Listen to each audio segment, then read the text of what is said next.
What's the most useless coworker you've ever had the pleasure of working with? I currently work with a woman who has been at the organization for 8 years, now works part-time and constantly gets away with doing virtually no work. The job is partially phone-based, and she always seems to have issues with her phones. That means she can't log on, etc. Every day there is some issue. I think every single person who's ever worked with this person has complained about her for various reasons. There was even a period where she called in sick for 3 weeks, but was posting constantly on Instagram of her going out all the time. The managers were aware of this, but did nothing. Recently, I got fed up of having to complain about this woman and nothing happening. She had issues with her phone system again, and just didn't tell anyone. Sat there for 15 minutes before someone asked what was wrong. I then said, "Why have you not logged on? It's been 15 minutes." She then reported me for bullying her. Story 2. Oh, I did not need that memory right now. I worked security for a bit for a company that would hire basically anyone with a pulse and ideally an NCA license. Got paired up with this new Indian guy. It was a very simple job in the VIP suite in the football grounds. I did that shift a lot. Doors on the ground floor,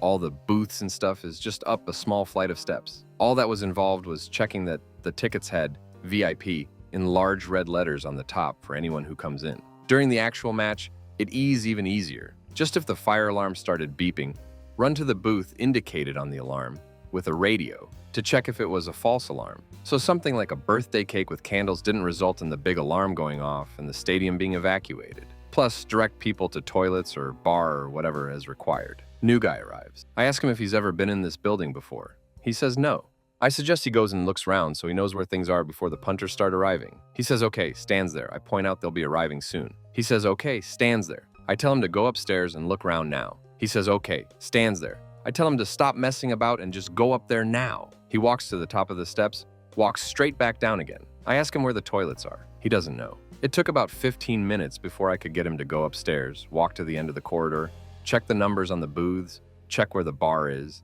and the toilets and the fire escape and all the other basic crap you need to know. He comes back looking all happy and tells me he wouldn't have thought of checking all that out. Punters start arriving. He starts checking tickets. He's just waving absolutely anyone in without even looking. I spot a regular I know and ask if I can just show Guy the ticket layout, because apparently the check for VIP in large red letters wasn't clear enough. He looks enlightened. I nip upstairs because one of the bar staff asked me to come check something and leave him checking tickets. Guy has decided this is now an exclusive secret club. He's making people pass the ticket round the door and checking every word on it and glaring at them in suspicion before allowing them in. These people include the owner of the club. I stop him and take over. Game starts. I have to go up to the bar area again. I give him the one job of checking the fire alarm. Literally stand there with a radio. And if that box makes a noise, it's pretty quiet. He is to follow the instructions of the people in the fire control room who will call him on the radio. When I come back down, the alarm is beeping.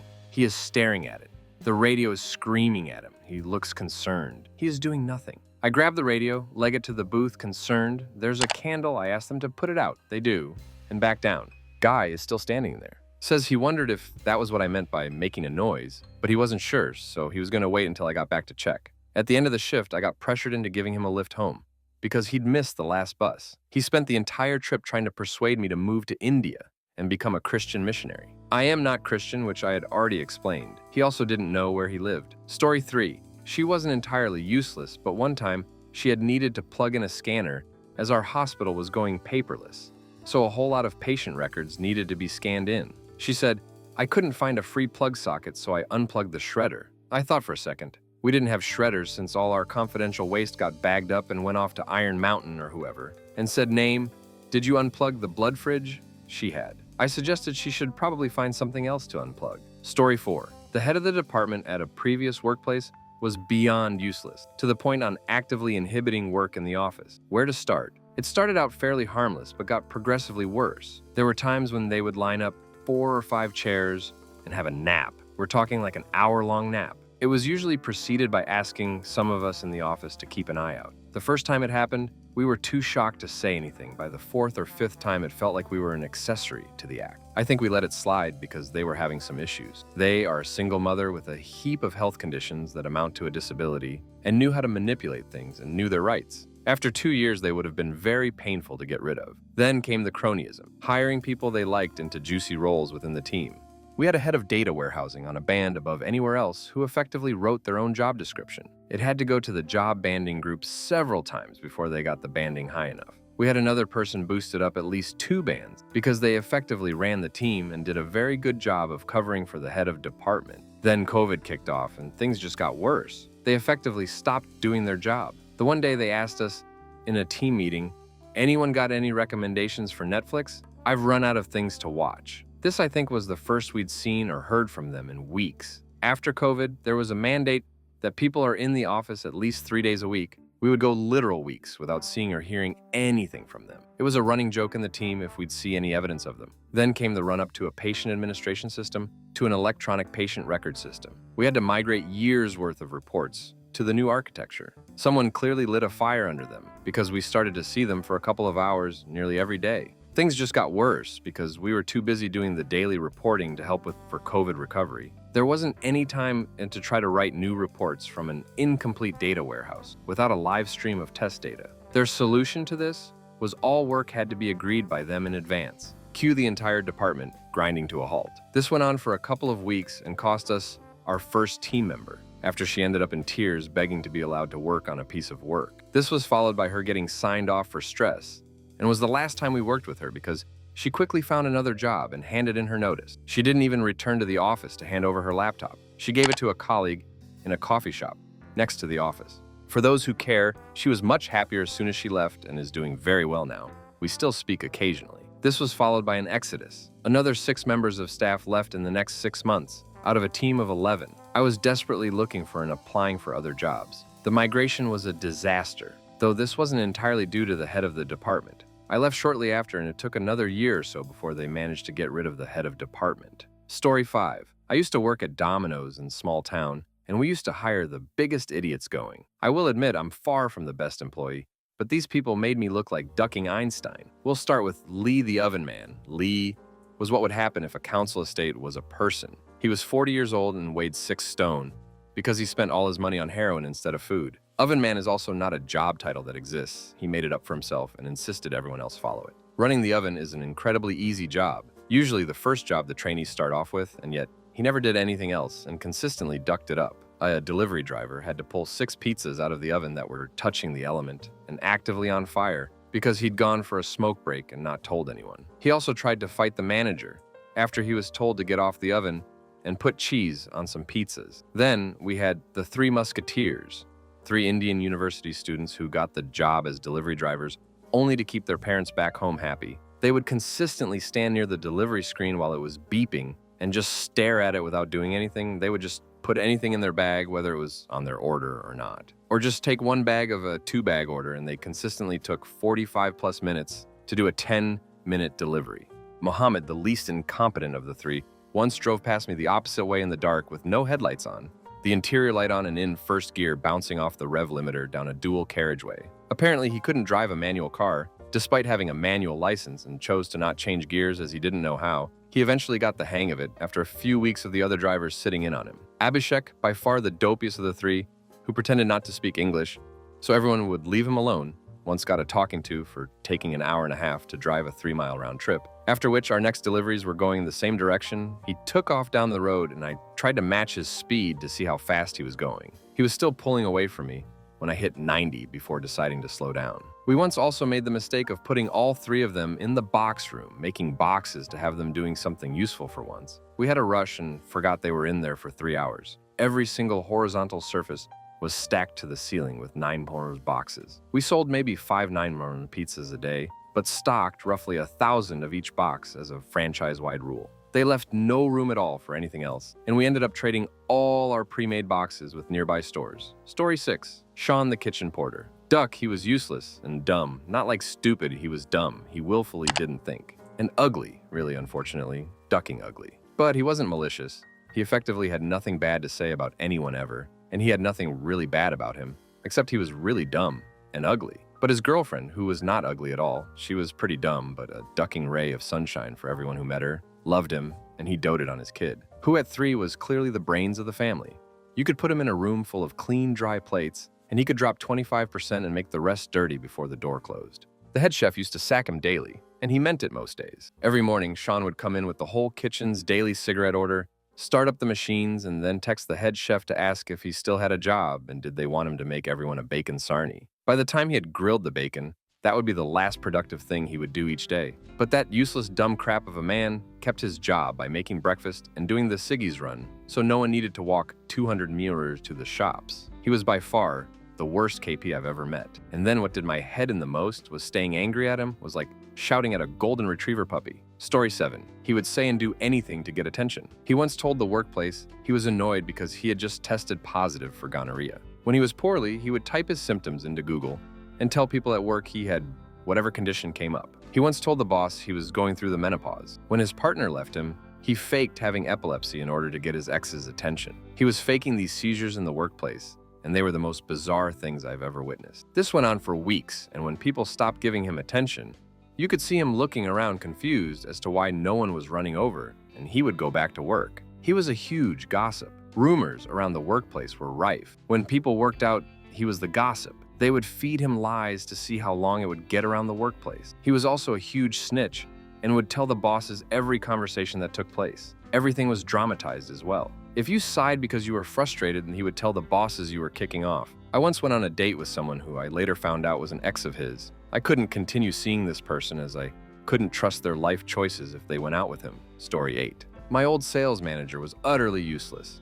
He couldn't use a computer at all. At every meeting, he'd produce the same battered sales forecast with the numbers and dates tippy out, ask your parents. He was so utterly useless that his own secretary went to the managing director because she was worried that we'd sold literally nothing for months, and the sales manager never did any work. The MD sacked her. Story 9. We had a guy that I used to refer to as weaponized incompetence. I've never met anyone as absolutely ducking useless as this person, and despite the fact that they left the business about 7-8 years ago, and most staff have changed in that time, he's still remembered like a mythical legend, with many people knowing his name and stories, in spite of having never met him. For context, at the time I worked in an ISP support role. I joined as a new starter. He was in the first line team, which I joined, but I moved to third line after 6 months. It was nice to get away from him, but then I started receiving his escalations, which was even worse. Some of his best duck-ups, volunteering to run the office Secret Santa, and beginning it by sending out an email that started, "Hi all, just a genital reminder."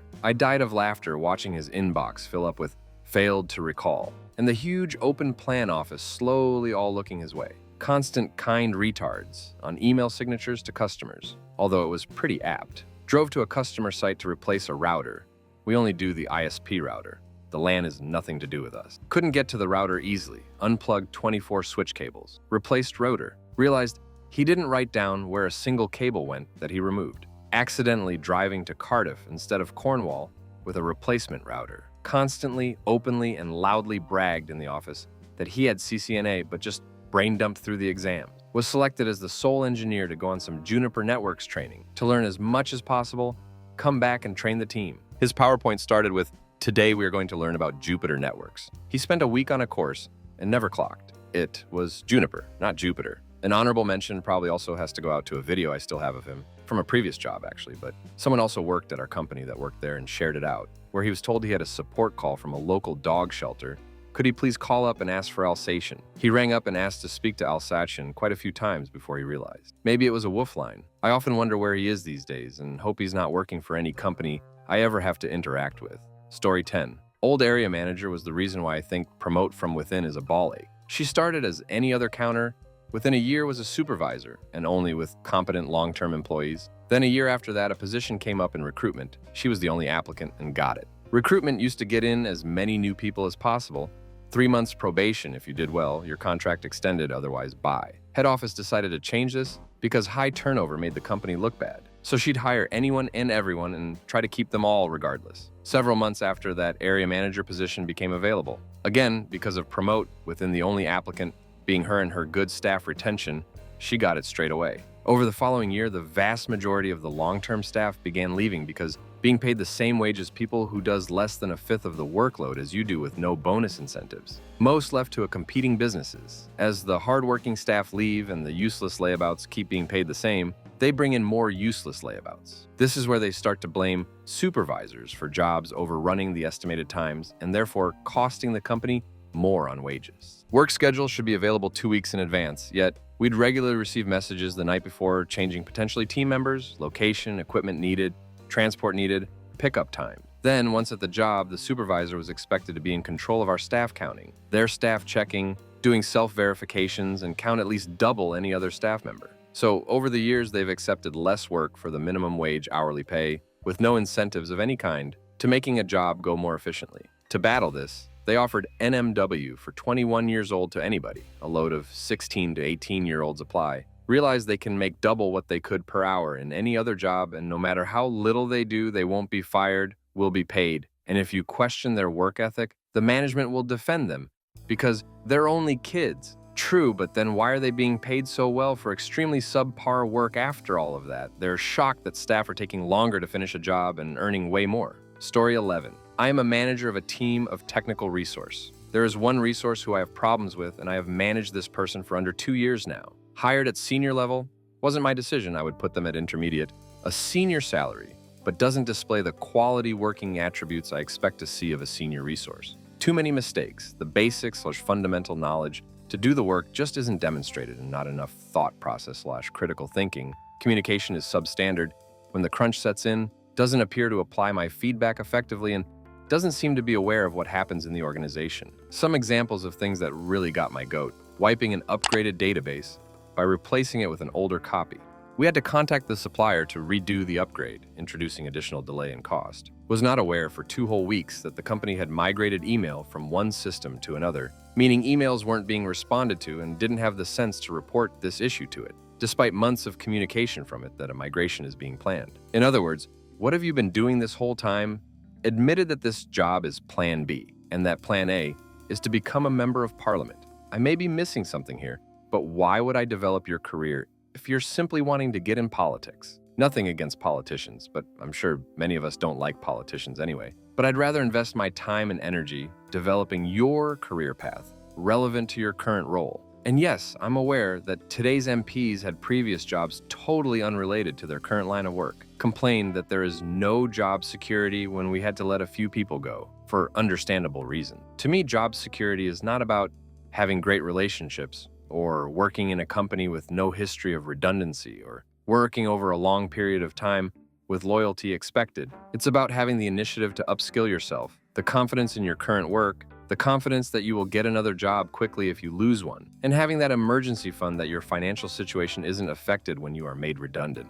Apart from the emergency fund, sadly, I simply don't see any of that. Story 12. Thankfully, I don't work with mine anymore. However, an old manager of mine was the most frustrating person I've ever had the displeasure to work with. Our company was very small. When I left, there was 4 of us: director, manager, me, junior technician. Our director was absent 99% of the time. We could seriously go months without him showing his face in the office. He was more interested in a side business interest and having affairs. So this basically left the manager as our default boss. The bloke wouldn't lift a finger all day. The phones would ring, and if myself and my colleague were already on the line with someone, he'd just let it ring. Or if he had to, he would pick it up, and whilst entirely capable of helping the person calling up, he'd just ask them to send an email, or would tell them that one of us would ring them back. He would then physically stand over you until you did. He would also make us make phone calls that he should have been making while standing next to us, dictating the conversation, leaning over to press the mute microphone button to interject. It was infuriating. I used to tell him on an almost daily basis that if he wants to tell someone something over the phone, pick it up and do it himself. He would micromanage the 2 of us over everything. Every second of our day needed accounting for and timesheeting. If our times didn't match with the hours that we were at work, or it didn't seem to truly reflect what we were doing, we'd be scrutinized over it. One day I lost my rag entirely with him and walked out. My director called me within 10 minutes, and during the conversation we had, accidentally had let slip that this manager regularly suggested that myself and my colleague be replaced. I think I lasted 3 to 4 months after that. When I eventually handed my notice in, I made a point of saying that he was getting what he wanted. The company doesn't exist anymore, as my colleague handed his own notice in 3 days after mine, and I gather they were not able to successfully replace us both. I lose no sleep over that. Story 13. Before the pandemic, we were in the office full-time. I sat next to the data officer who presided over the introduction of our new CRM. Only she didn't know what she was doing and would sit there knitting or painting practically full-time due to stress. She had a habit of publicly complaining about workload to everyone that would listen and in every forum, and would outright refuse to do her job unless data requests came from the CEO. She did the worst job of choosing a new CRM and did a horrible job with the data transfer, and didn't train a single person to ensure that we were reliant on her to access more than surface-level data. However, when asked, she'd refuse to help, stating workload. This resulted in a completely unusable system. which ended up costing the business millions over the course of the years it took to decide to dump it and start again. She was useless, lazy, and very good at shirking off blame. I kind of admired how brazen she was in this respect. However, the real useless person in this story is the manager who failed to manage and provide proper support, as she was out of her depth leading the project. The business for failing to fund a proper project team, and the CEO who coddled her to the point of allowing her to do next to no work with little consequence. Luckily, they have all left now, and the business is slowly recovering. As she did no work, her role didn't need to be replaced, story 14. Currently work on a help desk with a guy who just doesn't pull his weight. And it's infuriating as he just keeps getting away with it. If he's not on the phone with a customer, he's on Facebook. He ignores emails, voicemails, and any testing we're needed to do. He will unassign tickets assigned to him and leave them for someone else to do. If he has to do anything even remotely in depth, he will insist on signing out of the call queue, despite it being something easily completed between calls. He moves like one of the sloths from Zootopia when answering the phone, which frequently results in the call diverting to someone else, and then loudly exclaims he has no idea why it didn't answer for him. He will also wait until his phone is ringing before going on his lunch. Recently, he's begun fobbing customers off by telling them to do something that will never fix their issue and call back if it doesn't work. He's frequently late, or if miraculously early, will wait until 8:59 to start making himself breakfast and coffee, so he's not actually ready to work until 10 minutes after he's supposed to. At least 4 personal phone calls a day that require him leaving the office. Multiple 20-minute plus toilet breaks a day, usually at the most inconvenient time for the rest of the team, when 50% of the team is already on lunch. Often 20 minutes just before he's due to go on his lunch, too. He asks for 95% of the shift swaps that occur, but says no 100% of the time he's asked to swap. He's constantly off sick for chest infections, but is miraculously symptom-free in just 2 days despite having to drag a pharmacy's worth of asthma medication around with him. My wife has the mildest form of asthma going, and she coughs her guts up for 3 weeks with a chest infection. He has to be involved in every conversation and turns them all around to be about him. He sits at his desk, huffing and puffing and groaning and sighing like an old man all day. He's mid-30s. Everyone on the team is tired of his antics. Management are aware and seemingly do nothing. Story 15. We hired a contractor in 2017. He bagged his way through an interview telling them about the amazing things he'd done at his previous job. On a 6-month contract, decent day rate, about $400. 6 months later, he had produced exactly nothing, cost several people serious amounts of time fixing things he'd broken or talking him out of terrible ideas, and left a trail of projects that were delivered late because he took them on and then handed them over to someone else when nothing happened on them. All this was put down to settling in and learning the ropes. His contract got renewed. 6 months later, still nothing produced. A string of delayed projects and people having to clean up after him. His contract got renewed again. After he'd been there for 18 months, I overheard him talking to our line manager about his contract renewal. I pulled the line manager aside and asked him what planet he was on, if he was going to renew this guy's contract. Again, turns out I wasn't the only one, and his contract wasn't renewed. He wasn't upset. In fact, he took us all out for lunch on his last day. One of the guys kept in touch on FB, and we found out this is what he does. He moves to a new city, sofa surfs until he meets someone too weak-willed to kick him out, finds a contract on the basis of bullcrafting his way through an interview, and lives at near zero cost for as long as he can. He contracted through a Croatian limited company, which as a state since 2013 could then do business in the United Kingdom without many restrictions. When the company finally lost patience with him, he would push off to Croatia with about $120K in cash sat in his limited company. Croatia taxes profits at 18, so he had to pay that, but they don't tax dividends. He booked a long-term room in a resort hotel and lived it up until the money ran out. Last I heard, he was sleeping on the sofa of some girl he met in a club in London and contracting for one of the big management consulting firms. Story 16. I used to manage a guy who was, for want of a better word, he had been at the company a couple of years before I got there and had applied for the management job. They didn't give him it because of his track record, and instead, they took me on to do the role. This guy was truly the most insufferable and manipulative guy I've ever met, let alone worked with. Luckily, a good friend of mine knew him and had him on Facebook, so I had a bit of inside information for every time this guy called in sick, claiming mental health issues. After spending the weekend at a festival, called in sick, claiming mental health issues. After being up until 3 a.m. trying to fulfill orders for his 3D printing business he had on the side, and any other shenanigans he was getting up to while telling us something completely different. He had a massive problem with me seeing as I was doing the role he applied for, so I just couldn't get him to do anything. And he would just do the jobs he wanted to do. Whenever I was forceful about things, Guess what? He would call in sick the next day, claiming mental health issues. I got fed up with that workplace for many reasons, so I ended up leaving after 6 months. They got rid of him not too long after, which he told all his friends on Facebook was him getting made redundant. Story 17. The worst one for me was a girl who used to do two things all day: eat and text her boyfriend. Eventually, she landed us all a mobile phone ban, so instead she would disappear to the toilet for 10 minutes at a time. Also, she was one of the laziest people I have ever met. So she'd eat her yogurt bars, candy G's, whatever all day, and then just open her bottom drawer and throw her rubbish in there instead of walk it to the bin. She would make menial tasks take all day so she could sit eating, texting, and get defensive if she was pulled up on it. She was always late and left early. One time, we had a forecasted storm, and she turned up without a coat, crying that she'd gotten wet when she got off the bus.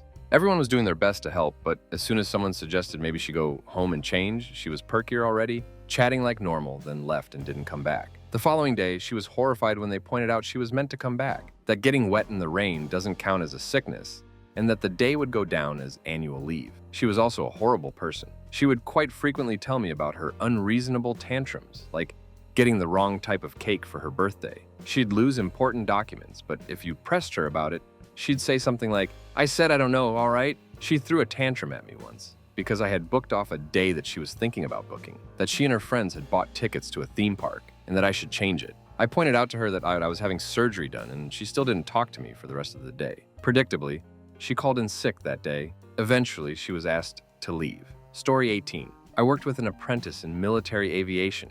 There was a job where we had to reassemble the control linkage to an engine near the point it connected to the wing. We were working off stepladders and had to climb onto the side of the engine to access the linkage. It was a bit of a stress position, but it was a relatively simple job and didn't require excessive time to become uncomfortable. As only one person could get up at a time, I asked him to climb up to see it disconnected and talked him through what he was looking at. He then climbed down and I went up and reassembled it. He then climbed up and I talked him through what I'd done and what he was looking at. I then went up and disassembled it before asking him to assemble it. He took 3 times longer than me expected, but somehow got it wrong. I corrected his mistake and had him inspect before disassembling it again and asking him to assemble it. Messed it up again in exactly the same way. Showed him exactly what he'd done wrong and reset it. Again, up their ages and did it wrong in exactly the same manner. I stood looking at him. He was staring at me like he didn't know his own name. I asked him if someone had asked him to wind me up and if he could think of a reason he'd made the same mistake 3 times on what was actually quite a simple job.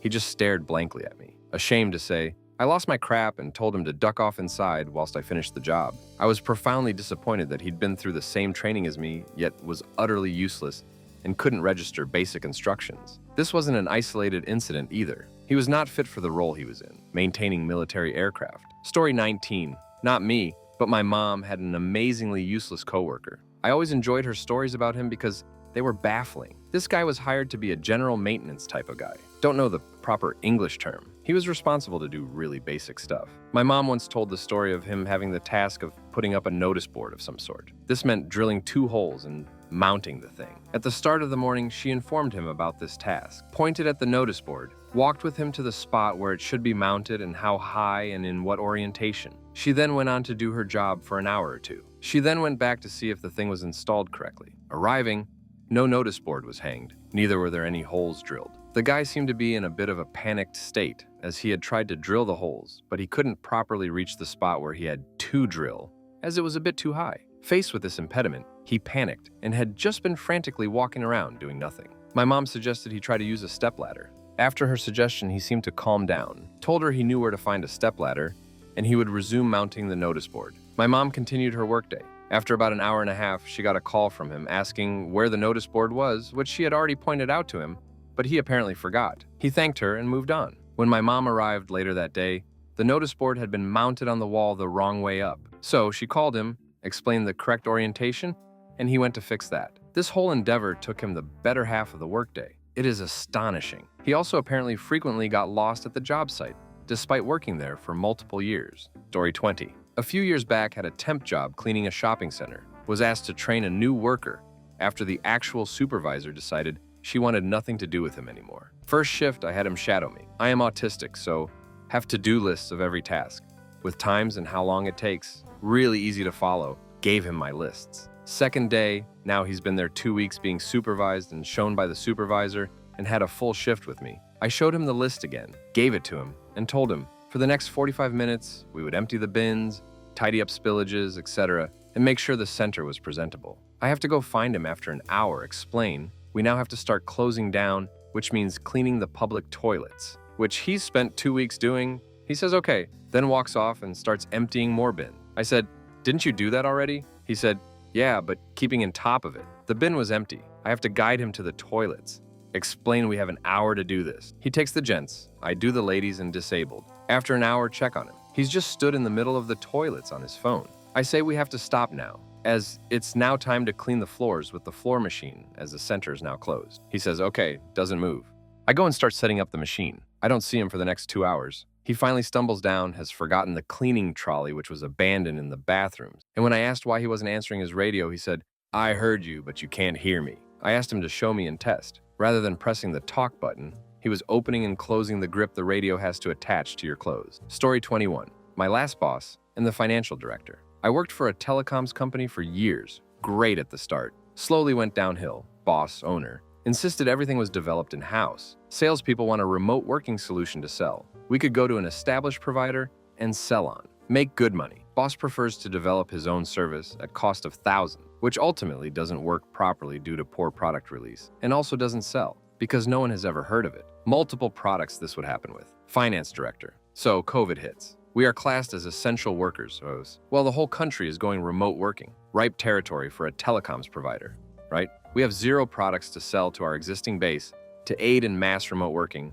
due to the above really, and the salespeople are going mad. They have the biggest opportunity to not only sell, but to provide our dwindling customer base an absolute lifeline going into lockdown. Boss still flat refuses to use a third-party provider. Sits down to a meeting with me after dust has settled on the whole COVID thing. Looks me dead in the eye and says, of course, COVID was the worst thing that could have happened to us. I couldn't believe what I heard. I just laughed and said, we're a telecoms company. We provide communications solutions to offices, all of which were forced to move to remote working. We should have been ready to support this and make a killing in the process. But due to the absolute ineptitude and bizarre aversion to offering actual functioning services, the entire episode passed us by and left us years behind our competitors. It was at that moment I knew I had to leave. Idiot owner and clueless financial director. Company was doomed. Story 22. Let's call her Jenny. Jenny is a nurse. No one can quite believe Jenny legitimately passed her nursing course. Jenny doesn't know basic healthcare things that even non-medically trained people know. Jenny doesn't know how to correctly fill in certain charts or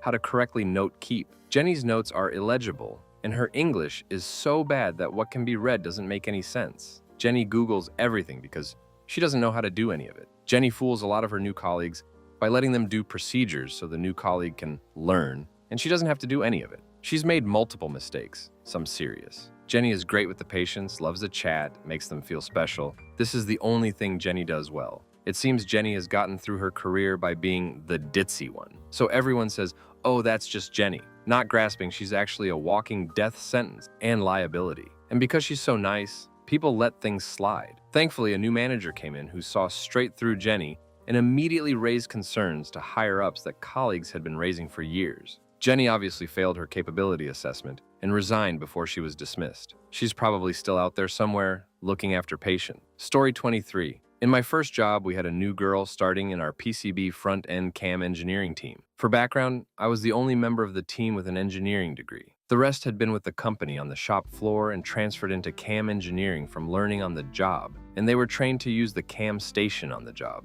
I had been there just under a year at that stage and still learning myself. My manager announced that she'd be starting the following week and added in a humorous way, referring to me that she's smarter than you. She'd graduated with a master's in software engineering, and she was definitely smarter than I was in programming. I had a few discussions with her in the evening, talking about programming techniques, languages, and such like. Unfortunately, however, when it came to practical skills and understanding production processes, she didn't grasp things as quickly. This led to the manager commenting that comparing her and me was a good example of how more educated a person becomes academically, the less common sense they have. She certainly wasn't lazy and tried very hard, but wasn't kept on after her probation period. I felt sorry for her because the quality of the on-the-job training that the others thought they were providing wasn't as good as they thought it was. I don't think people that have been doing a job for a number of years appreciate how much they need to give to train new people up to their level. I wouldn't have thought it would have been much of a setback for her, however, and expect she quickly found a more suitable role. Story 24. This woman, Lucy, was a senior admin assistant in a school. How she was senior, I don't know, as she was totally inept. Example 1.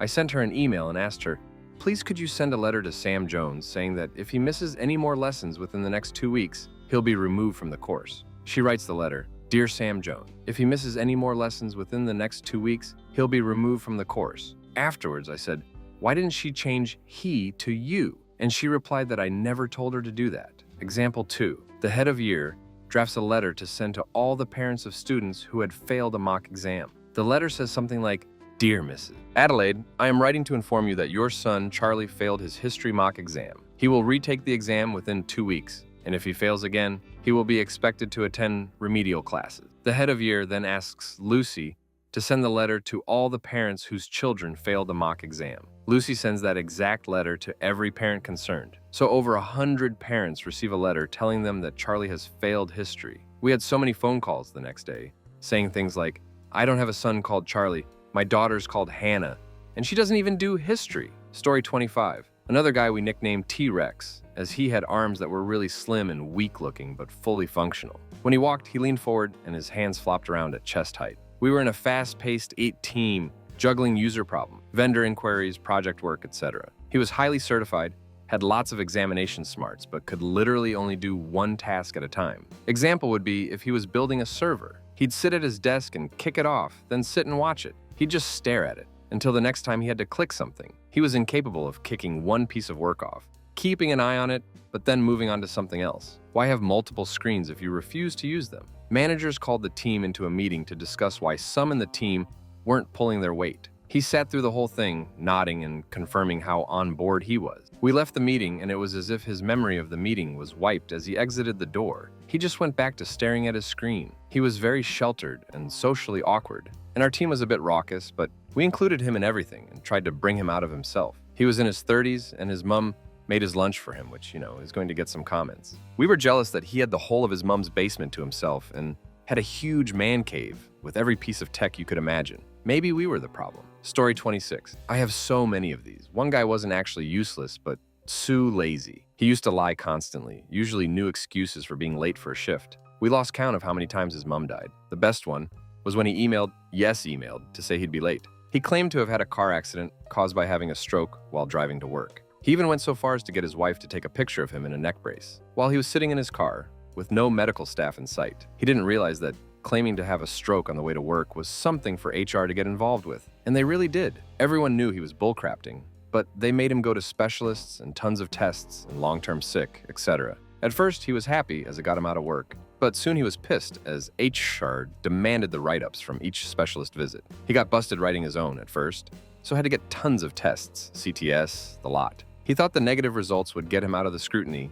except for one specialist writing that mild strokes may not show on scans, etc. So he had to get checked weekly for a month or two, then monthly for a year. He was so happy when he eventually came back to work that he was on time every day for almost a year. Story 27. I'm retired now, thank God. I was a regional manager in a government agency that licensed and investigated private facilities, group homes, etc. for children ages 0 to 18. We had 6 state cars and 11 employees that covered 1,000 facilities in 42 counties. Each facility had to be visited at least once annually, in addition to any complaint investigations. I had this one lady who refused to work. She was the ultimate victim. As 2 of the ladies were getting ready to leave for their visits, they opened the back door of the car to put their binders and paperwork in the back seat. They were met with an unmistakable odor and a couple of whitish stains on the seat. They marched back into my office, told me what they assumed was in the back seat. I asked them to take another car. They left and I checked the car log from yesterday. Sure enough, my problem employee had the car yesterday. I checked with the center she was supposed to review and she had never been there. She falsified a report. I called my director and explained the situation. With government agencies, employees have multiple safeguards against unlawful firing. So the employee was first moved to another agency where she continued to screw up and was fired a few months later. She had met her current boyfriend, and they had sex in the back seat of a state vehicle, supposedly on her lunch hour. Dealing with her was like punching the marshmallow monster conjured up in Ghostbusters. Story 28. We had a guy at work who was a habitual liar. He would lie about anything and everything, including totally inconsequential stuff that no one even asked him about or cared about. For example, if he told you, unprompted, he'd just come back from the canteen and had a sandwich, he'd probably A, not been to the canteen, and B, not had a sandwich. Trouble was, this was a high-tech environment where projects were ongoing and answers mattered. So if you asked him after a customer visit, what did the customer say about X? He'd just make crap up, not just because, say, he forgot to ask, but I'd swear if the customer said they wanted a, he'd just lie and say they said they wanted B, colleagues caught on first, then management. He still lasted a year. Duck you, Miles. Story 29. I work in an office, standard office for a large global energy company. We used to have a woman working with us who was in her 60s but who'd worked there a good 30 years. She did absolutely nothing and would often fall asleep at her desk. She did this unchallenged until she eventually took voluntary redundancy, leaving with a juicy pay packet. You're asking, how did she get away with it? Well, if her late teens, early 20s, she was absolutely stunning. She was in a James Bond film cast as Hot Girl on Beach. I won't say which film. And she was also one of the Bounty Girls, for those who remember those adverts. She was absolutely stunning. Even in her 60s, half the office still would, I'm sure. And that's it. She got away with doing absolutely naff. All because all the bosses grew up drooling over her like a pinup girl. A fair few of them also had a good go on her at different times.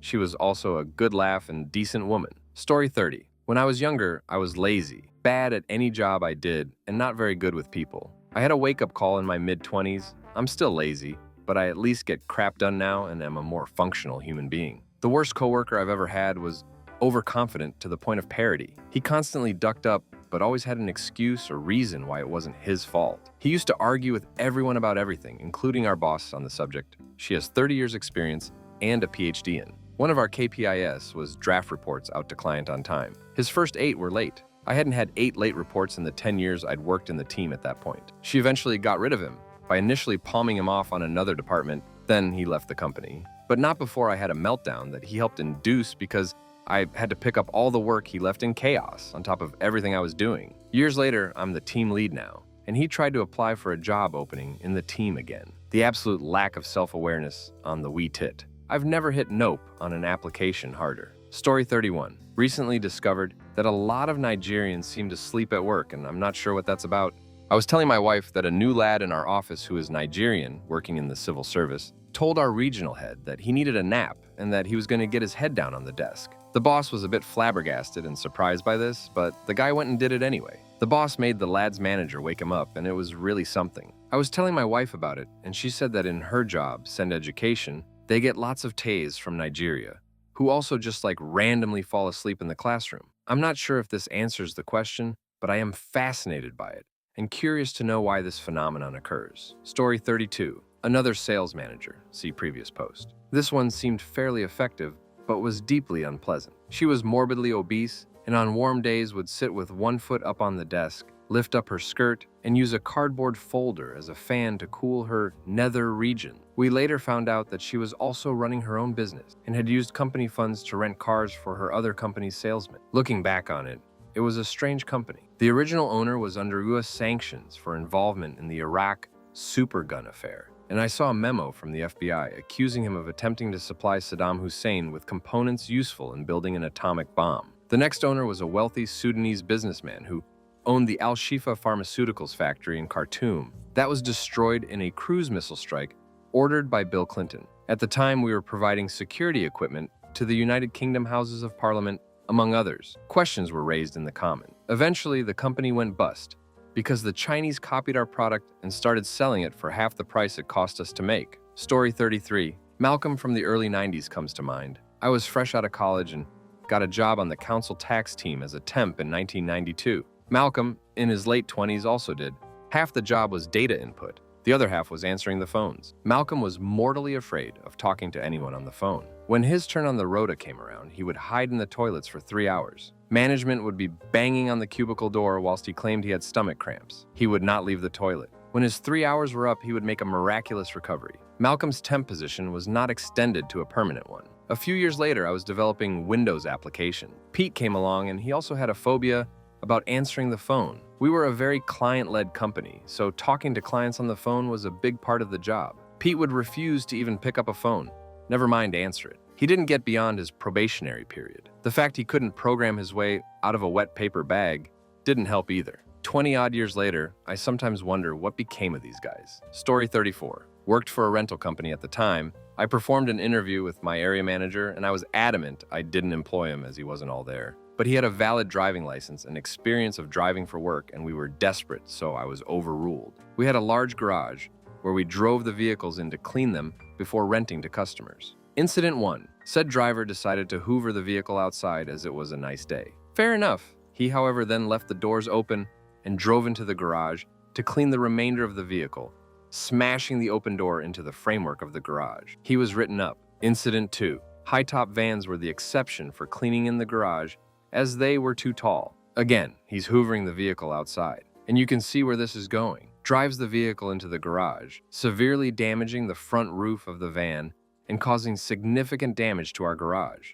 It was made even more evident how stupid this decision was when I got in the van myself to see where the garage opening was relative to your eye line when driving. Honestly, it must have been a foot above my eye line. No one could make this mistake, except this man. Fired. Story 35. We have a woman in our team who was with her previous company for 15 years but got tooped over to us when our two firms merged. In the 4 years she's been with us, I'm yet to see her do any meaningful work. She openly admits to not caring about the job and having the attention span of a fruit fly, and spends most of her day drifting around chatting, snacking, and distracting others. I actually love her to bits as a person, and we get along like a house on fire. But I won't work alongside her. I'd rather work alone than be teamed up with someone who can't be relied upon and needs constant prodding to stay focused. My boss told me he's given up on trying to manage her now. She's been with the company so long and was given a $10K relocation allowance, so the attitude just seems to be that we're stuck with her until such time as she decides to move on, which will never happen because she has it too easy here,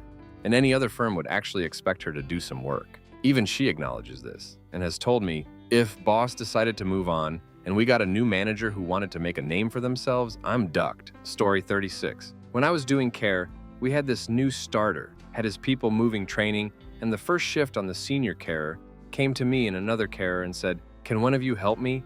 I can't move someone with him," which we thought odd. This new starter was completely useless. He couldn't wipe bottoms quickly, which we had to do on someone using the stand aid, which is uncomfortable for the person on it. The senior actually put the new starter on the stand aid so he could feel how uncomfortable it is. He couldn't tie the white bags, which we put the used pads in, or the yellow biohazard bags where we'd put the white bags. They're like tying up a normal bin bag, so God knows how he coped at home. Another time he kept shoveling food into a sleepy resident's mouth, which we wouldn't have known if it wasn't for the receptionist handing out post. We complained about him multiple times. I think what finally broke the camel's back was that I had to cover the kitchen assistant, and so it was just the new starter on the floor with our deputy manager. Since I finished my kitchen duties early, the deputy practically begged me to go on the floor with the new starter. Story 37. When I was in the car trade, there was a guy who literally told every lie to sell a car. Trouble was, he sold quite a few cars because of it, and the manager was happy to ignore or look the other way. He must have broken so many rules and laws in his 1 year of bullcrap and bulldozing customers into buying cars. The thing was, he would get 10 times more complaints than the whole team put together, and he would ignore calls of angry customers or just get the rest of the team to deal with it. So much so that we could hardly do our own job. Eventually, the manager had to address the elephant in the room when a few customers reported him to the ombudsman, and other few threatened lawsuits. He left before he could get fired, but apparently he managed to get another job and another showroom, with his bullcrafting no doubt, but was let go very quickly because they saw through his nonsense pretty quickly. Last I heard, he's gone back to being a bin man. Story 38. Guy I used to work with was an admin intern.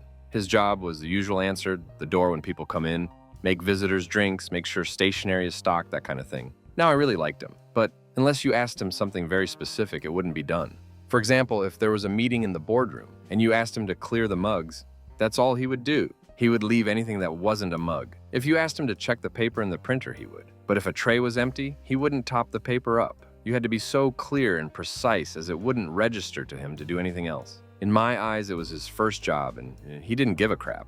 He just wanted to get paid. To be fair, I don't think he was useless. I used to have a proper laugh with him, and he was generally harmless. Story 39. Not work, so apologies. But when I was training to be a chef in my second year of training, we were paired with the new people. Basically, we reported to the head chef who would assign us tasks, and then we would manage 3 newbies apiece to get the task done. One of these was a girl slightly older than I was at the time, who was, to put it lightly, thick as pig crap. You would ask her to go get and prep X tomatoes for a soup, come back to her 15 minutes later, and she'd be chopping peppers instead. As she couldn't find the tomatoes, you'd get her to clean and shed sweet mess under a fridge, or tried she'd to wash up electric blenders by dropping the whole electrical in the sink. It was to the point that I had to ask the head chef if she was mentally all there. According to him, they had no record of disability. One of my mates has sadly gone on to marry her, and from what he says, she is still just a thick 13 years later, and he seems to have nothing nice to say about her. So no clue why they're married? It sounds miserable. Story 40. Alan, the alcoholic. He came in one Monday morning sporting a black eye,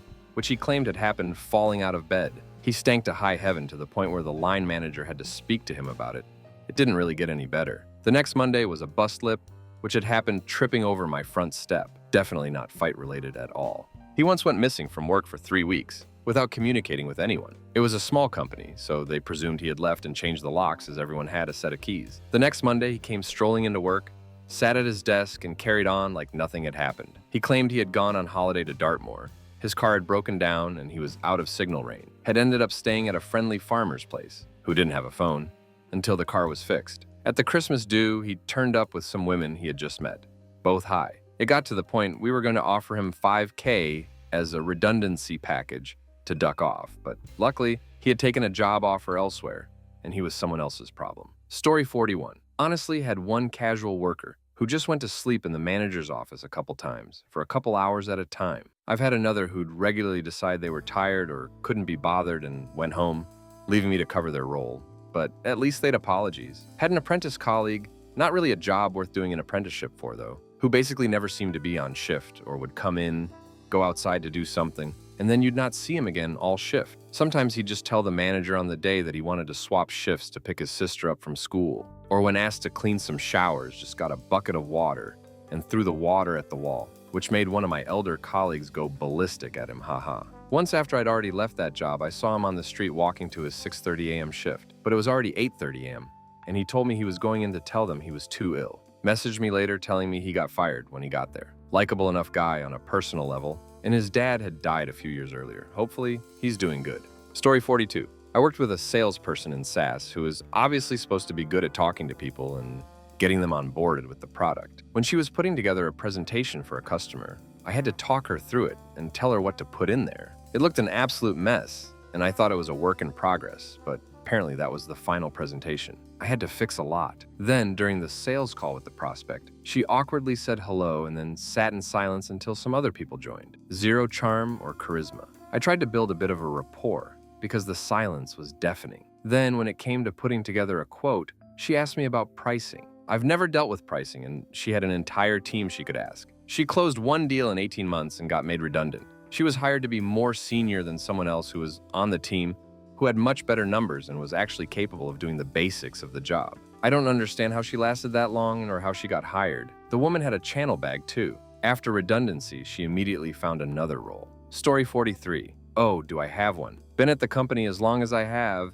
10 plus years, and was part-time at the beginning before coming on full-time when we lost a staff member. We have since hired another person to split her role down, so she has more time to do what she was originally hired to do. Hired other staff not related directly to her job, but would increase her workload. Her job should be part-time again now, really. But instead, she spends about 90% of her day reading from her phone. Gets in a huff and angry if you dare ask her to do something that is part of her role. Literally walking on eggshells at all time.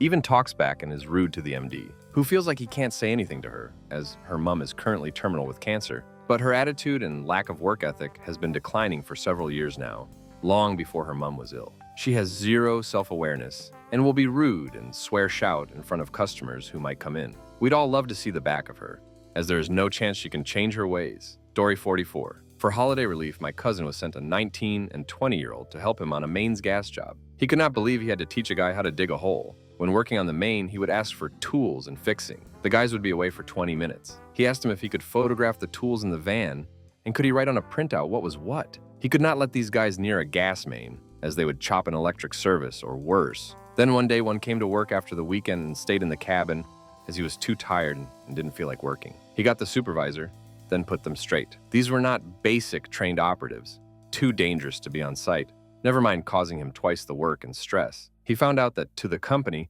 they were paid 2 ketas a week to have them on site. He instantly shut down the job and took a few holidays until his normal coworker returned. Put everyone at risk and could lose my cousin his job, which he is considered one of the best, and with the most experience. Crazy story 45. There was a first-year doctor I once worked with who one of my colleagues referred to as chocolate teapot. This lady managed to go missing during a night shift. She was holding a bleep and not responding. The ward ended up calling me as no one could get hold of her for 6 hours. She just didn't answer her bleep. We were worried that something had happened to her. No, she took a break and fell asleep, just didn't tell anyone. The second night, she also stopped answering her bleep. We just diverted the bleeps as we didn't trust her to answer after the third call from the wards, saying that they couldn't get hold of her. The third night, she called in sick, about 2 hours after her shift started. The last night, a locum doctor came in. No one trusted this lady to turn up to work or do anything, even if she was there. Turns out her father was head of a medical department in a top London hospital. Lots of people suggested that it would be a great idea for her to go and work alongside her father so he could truly witness her talents. No one else, patients or colleagues, deserved to suffer because of nepotism. Story 46. A coworker with zero, and I mean zero work ethic. She had been at the government organization I joined for at least 10 years and spent her whole day wandering around chatting to random people. I am confident on any given day, she did 20 minutes work tops, and this was document digitization in SharePoint, simply adding metadata. She then broke her leg when drunk and was off for 8 weeks. Back for 2 weeks, then off due to family bereavement for another 8 weeks. Then back for 1 week and off again for 9 weeks due to mental health issues. She was the mental health ambassador, which made it ironically funny. Of course, during all of this, she's all over social media with photos of social events, drinking and partying, etc. Eventually, she drops down to statutory sick pay, so comes back and cooks up a workplace bullying claim. Back off for another 9 weeks, in for 1 week, off for another 8 weeks, rinse, repeat. I reckon she worked maybe a month in the 3 years I was there before I left. Eventually, they managed to get rid of her. Rumor being, it was a payoff that was worth it to the company due to the amount of piss taking from her. Story 47.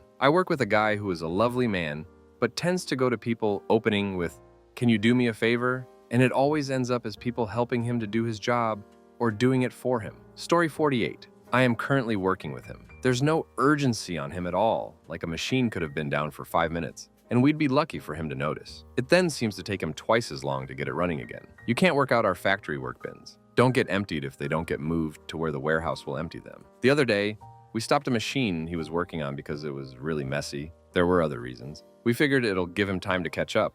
The 20 minutes it was down, he spent cleaning an area that was already clean, staring off onto space and doing everything but clearing up the knee-high pile of waste. It gotten to the point where I won't talk to him anymore, as he either doesn't understand what I'm asking him half the time, doesn't want to listen, or will lie about the answer to try and not get himself into trouble, even when the question had nothing to do with blaming anyone for anything. The worst thing is everyone knows I know, my line manager knows, the boss knows. Unfortunately, he hasn't done anything fire-able. Story 49. We had a couple of apprentices start at the same time, friends since they were little. We nicknamed them Kevin and Perry. It was like Perry was glued to Kevin. If you sent Kevin off to do something and didn't explicitly specify, Perry would follow him. If you did say something, Perry would sit there like a puppy with separation anxiety. Kevin was a bit odd himself, too. Despite being a lanky 16-year-old virgin, he thought he was God's gift to women, constantly trying to chat up the 20-something saleswomen to the point he had to be pulled up on it and told not to be such a creep. Eventually, Perry got the boot as he just couldn't do anything without abandoning it to follow Kevin about. Kevin disappeared one day and nobody knew why.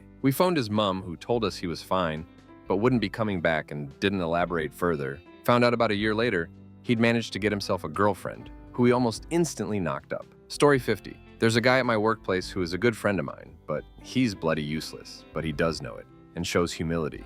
He's just not the brightest bulb. He constantly ducks up petty cash. He can't be relied on to record keep clearly. He can't give medication without you telling him 1,000 times what meds are required, and then you have to observe him doing them to make sure they're correct. He doesn't pick things up. You have to tell him as detailed as the first time you've showed him, but he does care. He does want to do well. He does want to learn. That's the difference between him and a coworker that is just crap through and doesn't care. Working on shift with him, he takes up a lot of my time, but I love him to bits, and he's completely worth the extra hassle. He's leaving for another job, unfortunately. I do worry about him because they won't understand his way like we do. We allow extra time and patience with him. I hope they offer him the same. Story 51. Worked for Royal Mail, and there's a duo that were utterly useless. Even customers called them useless. To try and paint the scene, there's 6 of us working in one room. Useless 1 is perpendicular to Brian, who actually lives on Useless's delivery. They stand about 8 feet away from each other daily. Good friends. So it's Christmas time, and of every pair, someone goes out early to get rid of parcels before starting mail delivery. This is Useless's job for the morning. He loads up, off he goes. When he comes back nearly 2 hours later, very flustered, he says to Brian, "Oh, I left your parcel with the woman at 34. Brian lived at 27, so opposite side of the road, has an open porch, and most importantly works in the same space as Useless. Brian also didn't speak to his neighbors. He reported the next morning the neighbor Useless left the box with was in her 90s and could not move the box at all because the box contained a dozen, actually 12, full-size Yankee candles. The piss-taking for that continued long after Christmas. Story 52. I was working as a temp for an internal tech support center, which was, as far as I knew, the only way to get a permanent position. After a year or so, they tended to hire people on. Until suddenly, this guy was hired on permanently without being a temp first. He was the son of one of the executives. He was the worst tech there. It's been over a decade, but the incident that sticks in my mind is when he asked for got and repeated out loud over a recorded line, a user's password, without immediately having them change it. I'm normally one to take someone aside and point out their mistakes, but given A, his mistakes were causing us all trouble, and B, the level of security ignorance he was exhibiting, I went to the team lead. Only time I've ever done that at any job. He got some remedial training in password security. Even with the nepotism, he eventually screwed up in a way that got him laid off. I got out of tech support, and the world was a better place. Story 53. Loads of people. People in it who don't understand basic terms. Think of like a doctor not knowing what a cold is. Very basic terms. People sleeping on the job in the middle of the day in offices. People have to be trained 100 times to do one simple task and still get it wrong, even while you watch them do it for the 100th time. People lying that they have access to something and then a year later let everyone know they don't have access, so they've been doing the job wrong that whole time. People just sitting doing nothing all day and refusing to work at all, instead just reading books or stuff online, again in front of managers. It's mental what people can get away with. I have started doing the bare minimum because why bother? I get paid the same regardless. And even by doing the bare minimum, I still get more done than these idiots. I refuse to overwork when it is never appreciated. Never overwork, no one cares, and someone who is completely giddick will get the promotion anyway. Story 54. When I was in the forces, we had a civilian girl in the admin office. Someone's daughter who landed the job since we were stationed in the middle of nowhere. And if you didn't have a car, you were out of luck. Lovely girl and no outward signs of learning problems, but there was always something off. If you gave her a job to do, she would do that job and then stop. Just stop and stare into space until you gave her something else to do. You couldn't give her a list of jobs, as she would only do the first one and then stop until you point to the next job on the list, and then she would do it. The intention was for her to relieve a uniform to do their primary role. Didn't work, as she was to be supervised at all times. Never could get my head around it. Been 30 plus years now, and looking back you would think she was on the spectrum somewhere. But when we had social events, she would appear totally normal. Story 55. I'm a dog groomer, and I had a coworker who could not stop cutting dogs. Like clockwork, every 2 weeks, the company would have to cover a new vet bill. I don't know if she was high or stupid, or her hand-eye coordination is just non-existent. But what made it all worse was how arrogant she was. Completely ridiculous excuses like,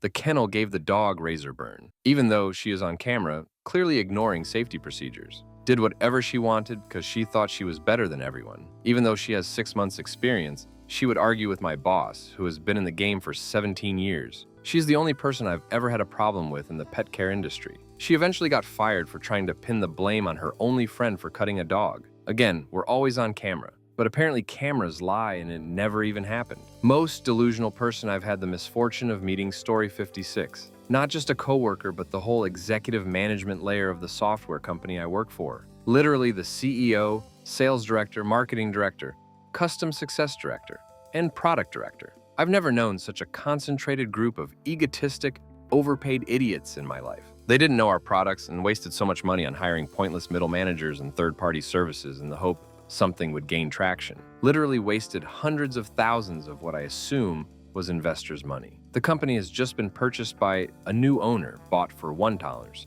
and they almost instantly made them all redundant, or they've voluntarily left the business. What's frustrating is that most of them are rich anyway, and have either retired early or have walked into other exec positions elsewhere. It's actually given me a new perspective on my work life, as I now know if that those guys can get into their position, then I should have the confidence to at least aim for more senior roles in the future. Story 57. New sales manager. He'd never been the main guy anywhere, and never done proactive sales. He hated sales meetings, IDKY. If the boss was off, he'd make some excuse not to have it, so months would go by. Everyone went along with it. In the meeting, my name would come up on quotations and he'd ask me to chase the progress. At this point, senior managers would jump in and ask him to do to the value and that it's his job. He hated calling external customers and would do anything but, even though we knew them and had contracts with them. He loved talking to internal customers, even though it was a captive market and couldn't use anyone else, so that investment was less necessary. Also, the internal profit was lower. He's still there, 3 years late. Initially, he avoided taking my advice as he thought my line manager must know more, being more senior. Eventually, he realized she didn't and just relied on me. Story 58. I had a vacancy and someone who already worked in the business applied. He was decent enough, and we decided that as he worked for the business, he'd have an advantage over the external candidates. I was super honest in the interview about the role, about what was involved and how things were, because I didn't want it not being what he expected. He started and we did the usual learning stuff, and eventually I realized he was doing everything wrong all the time. We'd discuss it in a non-blaming way and discuss how we can try and avoid the mistakes by allowing checking time, going forward, etc. I was doing my own work and checking all his work over, which meant I was essentially doing it and feeding back and making sure the corrections were done. There seemed to be no improvement, no matter what we did. It's like he just didn't get it and nothing clicked. He was obviously really intelligent too. Story 59. I worked in a supermarket when I was 16. We had a lad who just had no drive to do anything at all. Couldn't figure a single thing out without being told exactly like a robot. Genuinely useless in every sense. There were some eggs that had fallen and made a mess. Someone asked him to clean it up and at first he stood looking at it like he was malfunctioning, then was politely told, use the mop and bucket and maybe some blue roll. Rather than ask where these were, and he'd been shown before, he carried on looking at it till he just sat on the floor next to it all, waiting to be shown what to do. The manager came back like, WTF, are you doing? And didn't move till he was told to get the cleaning stuff again and to do it now. Quite a normal guy, but had zero understanding of how to do the most basic things. Story 60. Many years ago, I had to manage 2 apprentices in an IT job. I was just a first-line phone monkey and didn't have too much responsibility myself, but these apprentices were ice and fire. One could not get enough work, and from what I know now, he is a financial advisor. The other kid, well, we were in a secure area, but still accepted walk-ups. He had to just answer the door as his desk was right next to it, take details of the issue the person was having, etc. His notes were pointless. He wrote down incorrect contact information, outright refused to open the door, etc., with the statement of, well, I'm not paid to get the door, often came to work late and stoned. I left about 3 months after he started, but I heard he was let go shortly after. Story 61. Not sure if I would class as a coworker, but I did work experience in a finance department of the dockyards when I was 16. I was allocated to a worker for the day for a task on Excel. She said it would take me all day and she had to do it a couple of times per week. She showed me how she did it, and she was literally manual inputting every single cell, despite each column or row being the same equation. I took over, clicked the bottom corners of a couple of cells, and finished the full day's task in about 15 seconds. She had been doing this for years, and not only failed to realize that it could be done so much quicker, but also no one she worked with seemed to notice how long simple jobs took her and trained her. I feel like as a 16-year-old, I revolutionized their team in a week. Story 62. Antoinette was the accountant. Her son had moved out to live with his girlfriend in her dad's house in the town of Navan. Antoinette had received posts to send to her son. She didn't have a phone number for any of them, somehow. Antoinette, she doesn't have a phone. She lives with her dad. I don't know his name, but she'll be in O'Shea and Navan, definitely. Later, Antoinette, is that directory inquiries? Hello, I'm looking for a Mr. O'Shea in Navan. Well, I'm really looking for his daughter, but she lives with her dad. Anto, Navan, yes, his name's John. Anto, no, I don't know what street. It's a very ordinary street. I wouldn't know it. Sure, I only know the town center and the tennis club. I think it's near the tennis club, but it might not be, Anto. It might not be John anyway. I just picked a very common name. Story 63. I share an office with a lazy, messy gossip. If there's no gossip, she will manufacture lies to spread. She copies and pastes, but doesn't change the font, so emails can have up to 5 different fonts in them. Stuff is picked up, then left wherever she was using them. So you find random rolls of tape, pens, notebooks scattered around. When deep in thought,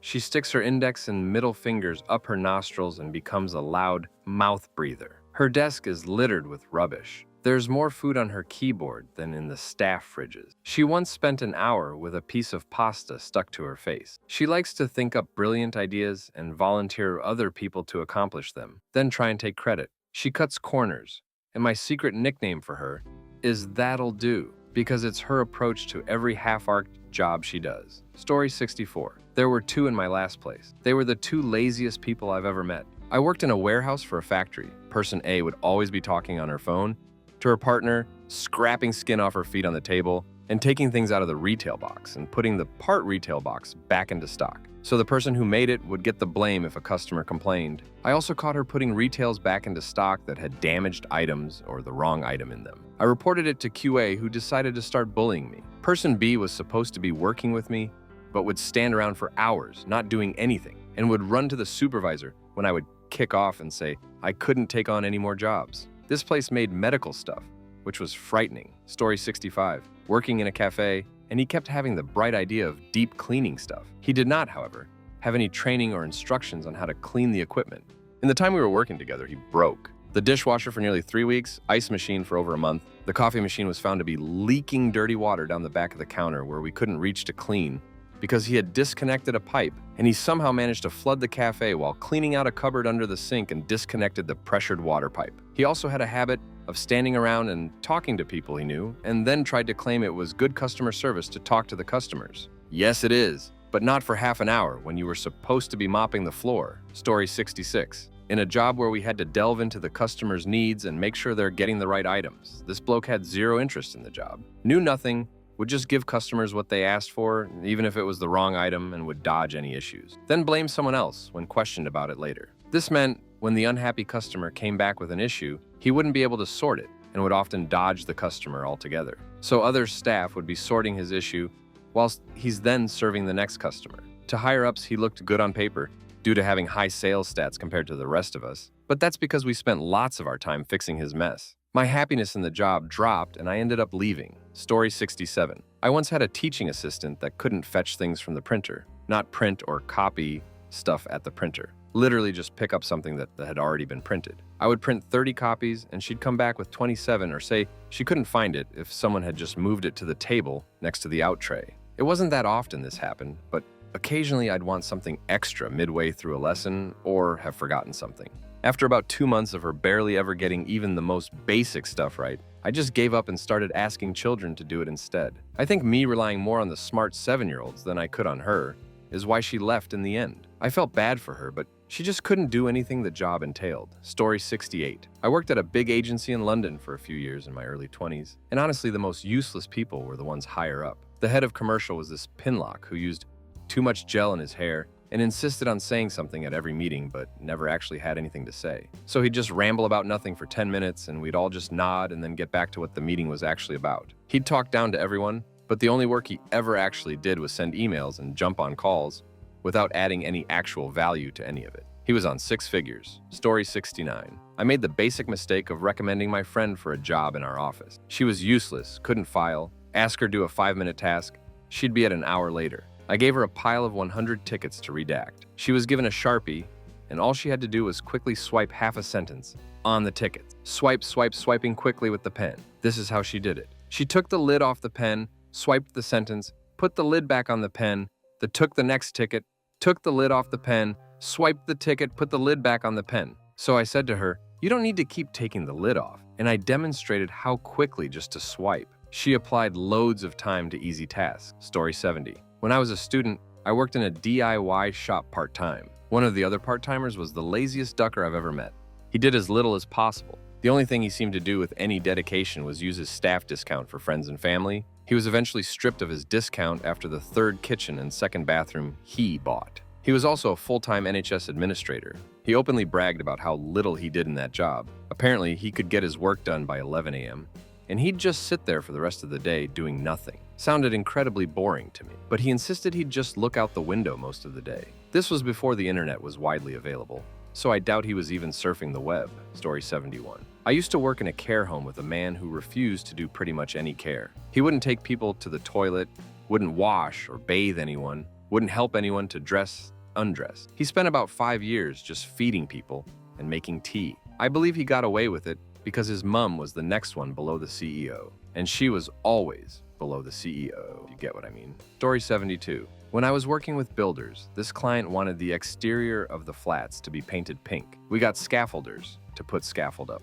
got an agency painter. We had to go and price up another job. We told the agency guy what to do and left. We came back to find that he didn't paint the exterior at all, but he painted the entire scaffold pink instead. We fired him and had to call the scaffolders to let them know what happened. They came and laughed their rise off. Story 73. Last year we had 2 temps, both at university, and one doing masters and useless at everything. Couldn't even write down the process they used to do a task at the end. Couldn't do basic things in Word and Excel. It's not like they are mature students. Early 20s for both of them. The new manager on my department has been there since about 9 months and still useless. No idea how she got the job.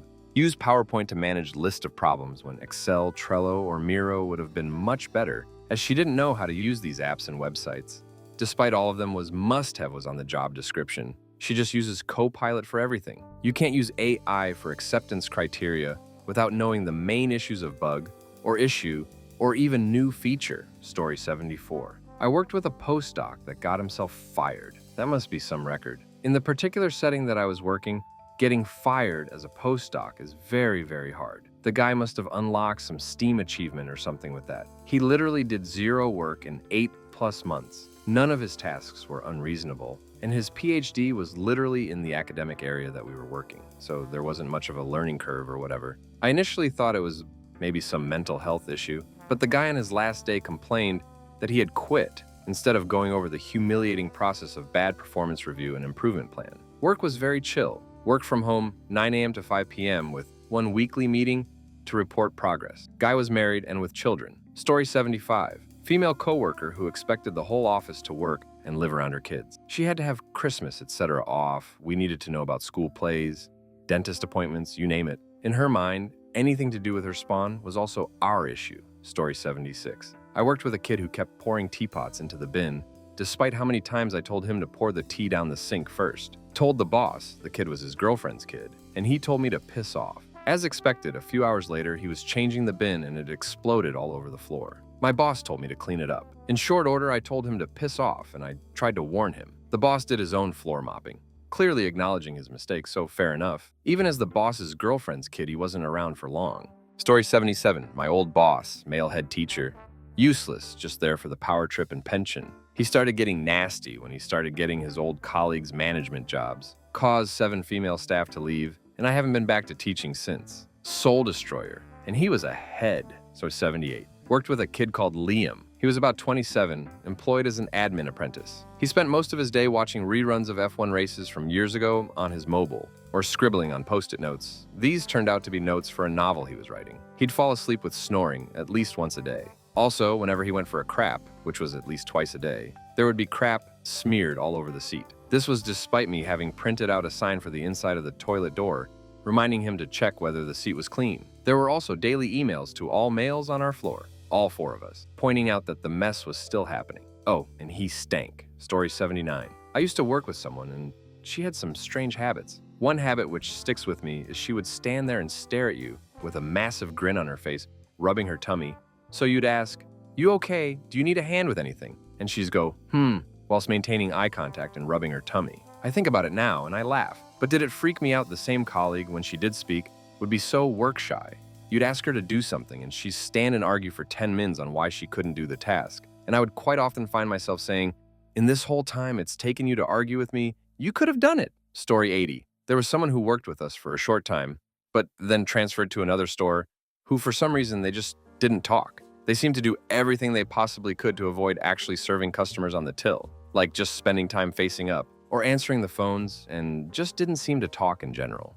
And the fact I'm saying it was weird is saying something as, I'm also often a fairly quiet person who isn't great at talking to people and really doesn't like using the phone either, but she made me look like the most social people ever. One of her coworkers was their flatmate, and when talking about her, she was like, "Yeah, she's not like this at home." Also, her last job was working in a pub. Story 81. Had a guy who regularly came to work high, but gave chocolate to managers to keep them sweet. Once he asked for overtime to catch up on work, he spent 2 hours cleaning his desk instead, so manager refused to pay him. Another time he said he couldn't come into work because on the way he fell off his bike and dislocated his shoulder. We asked if he was in accident and emergency. He said he just went back home. Manager told him to get his ass to accident and emergency because that's not an injury you wait on. He went but then came to chat with us and said he was fine and he put it back in himself. Manager didn't believe a word he said and told him not to come back. Story 82, right now. I work with a guy who has been next to useless the whole time I've been here. He's paid over $70K a year, and I've never seen him do anything. He's rude in meetings, his hygiene is awful, he absolutely honks of piss. He always goes off sick when projects kick in. He's a miserable and genuinely just goes away for 2-3 days a week and no one can get hold of him. He's also very powerful when it comes to the union,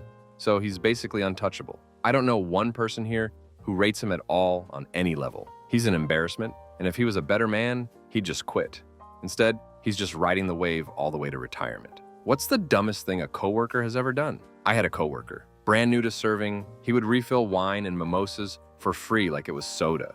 He comes up to me one day and asks me if he should refill someone's mimosa. I look at him and say, only if she asks for it, with a what the heck look on my face. That's when we figured out he's been giving people free refills for like a month. He's still with us and is a great server coworker. He was a baby when he started, so I blame bad training, but what the heck? Same server thought a Shirley Temple was alcoholic and tried to card someone. Also, he thought open bar meant servers can drink. We do wedding rehearsals sometimes. Yes, he was homeschooled. Story 2. I worked at a corporate place that was super duper big on hospitality. One of their mottos was, the answer is yes, what's the question? It was intense and demanding, but made me a great server and I made tons of money. One busy night, I'm on the patio, which was split into 2 sections. My patio buddy was Annie. Annie was an insanely energetic person, kind of wacky, and more than a little ADHD, but super sweet and loved her job. She got cut for the night and I would be closing the patio. She's working on her side work as her last table lingered. The table was 2 ladies, maybe 30, 35. I was doing side work too as Annie comes up to me with terror and panic in her eyes. She can't find their credit card. I'm like, okay, stay calm, I'll help. We try to look like we're sweeping, restocking, etc. as we covertly look over, under, behind, and around every ducking thing at all 3 POS stations. 10 or so minutes later, I say, sorry dude, it's time to tell Justin.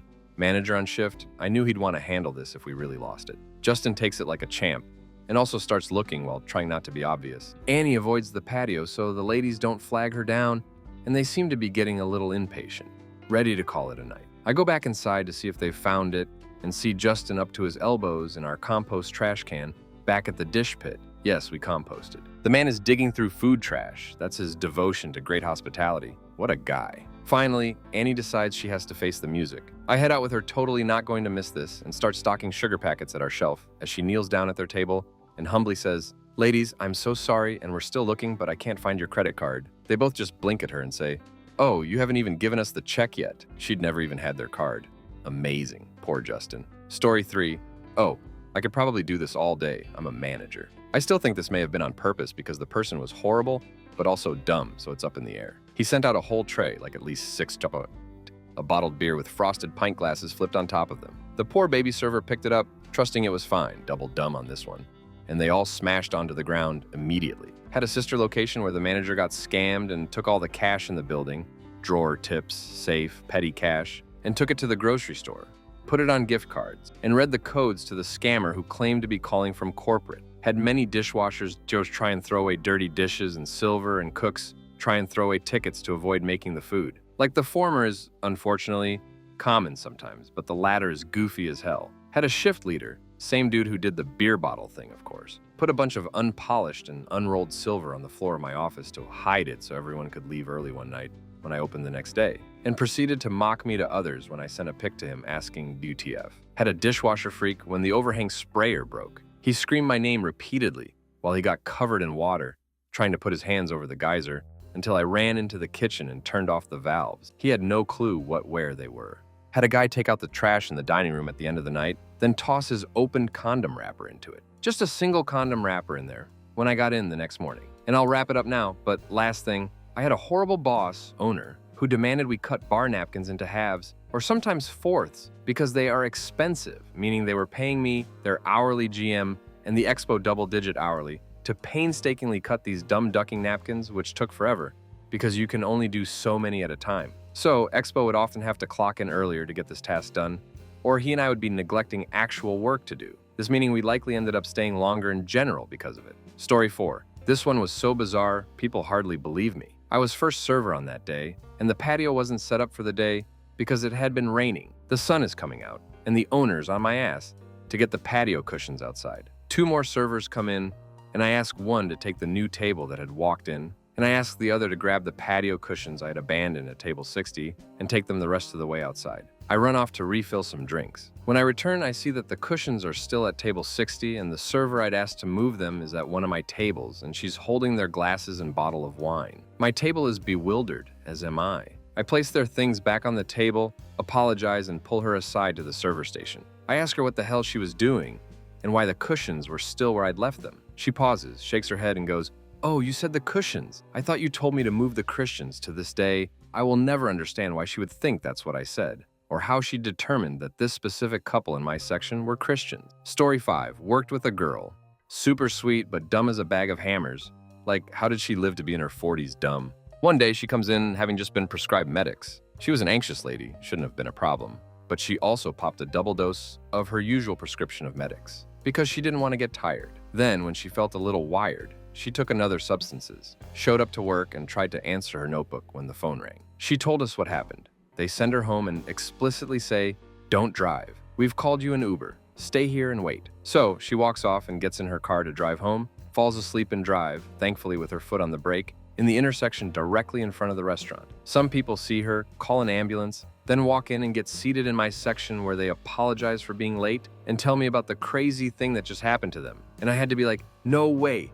That's crazy. This city, I swear." Anyway, we've got a couple appetizer specials tonight. She lasted longer than she should have, but this was like the second to last straw. Story 6. I was training a young new hire and quizzing her on bartending basics to get a baseline on her knowledge. I asked her what goes in a rum and coke. I swear to God, when she cocked her head at me like a confused Shih Tzu and derped, vodka? I thought I was gonna have a brain bleed. I had to take a deep Zen breath on that one and very calmly steeple my fingers under my chin and ask her to listen very carefully to the name of the drink and try again. She didn't last a week. Story 7. I would say the guy smoking heroin in the parking lot before his shift, or the girl who went to the casino after her shift and then came back hammered. She punched 2 employees and one was the manager. Story 8. We had a guy that was so full of crap that we started collectively writing down his bull crap stories so we could all swap them. We called it the Book of Tanner.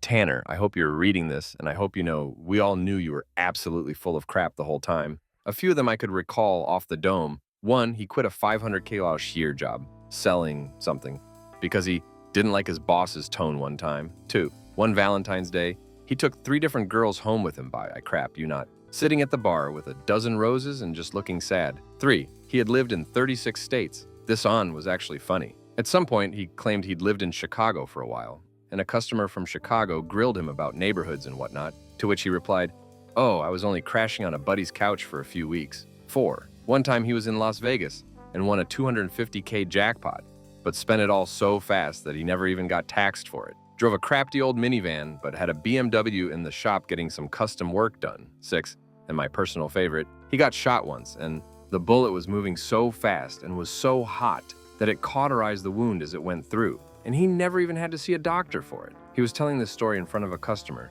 that was an ex-Marine medic, and the guy lost it laughing and said, "Hey bud, that's not really how that works." Story 9, we had a new chef on training, a young lady, all around just a regular new hire. Worked with us for quite a few days at that point, so as I believe was pretty settled by that time. We serve a breadboard at our bar that comes with a little pesto dip, which people sometimes ask to replace with balsamic vinegar and olive oil instead. That day, this exact thing happened, and 10 minutes later, the bar manager comes to me, eyes wide open, stretches her hand to my face with a little sauce pot in it and says, "Smell this. What does that smell like?" I smelled it, and it smelled weirdly similar to chocolate fudge. It was chocolate fudge, the one we put in chocolate cheesecakes. I wasn't the one who served the table that breadboard, so after the smell test, because obvious that our chef apparently couldn't tell chocolate fudge and balsamic vinegar apart and gave them a pot of olive oil and cheesecake filling. Out of interest, next day when our regular chef was in, I asked to show me where that filling was and what it looked like, after being presented with the way it was stored, and it became even more mysterious. Apparently, she confused a clearly regular glass vinegar bottle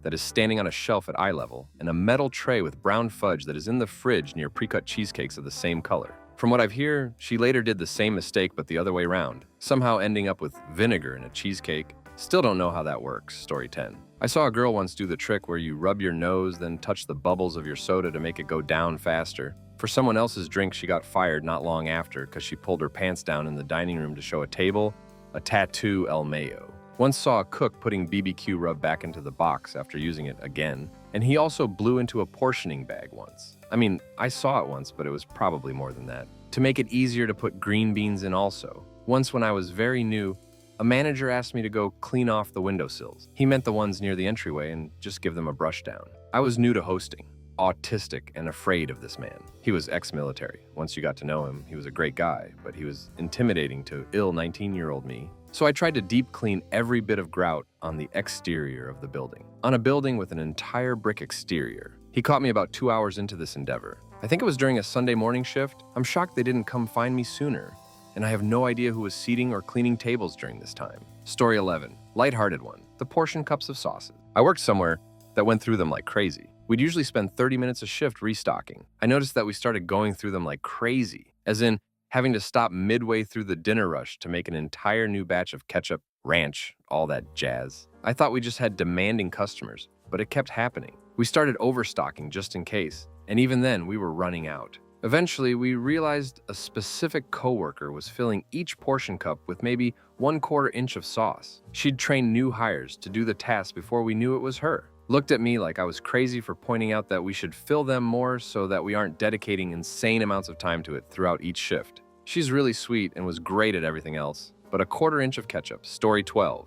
I have two. One, went to McDonald's and it was one of the rare times the ice cream machine was working. Asked for a cone in a cup, which means they put the ice cream in a cup instead of the cone. After putting the ice cream in a cone, the girl came back to the counter with the cone in one hand and a cup in the other. After looking at both for a few seconds, the girl turned the cone upside down and stuck it in the cup too. I was exec chef at an upscale restaurant. The garde-mange was drunk or stoned, I don't know. While cutting a sandwich, he accidentally flipped the knife and instead of pushing down on the back of the blade, he pushed down on the sharp side of the blade. The blade cut into the palm of his hand, cut all his tendon, rendering the hand useless for the rest of his life. Story 13. I've seen some things lately about good managers, and it looks like Justin is one of them. I like to think I am, and this is something I would be doing. But I'm not in the US, so we don't take people's cards.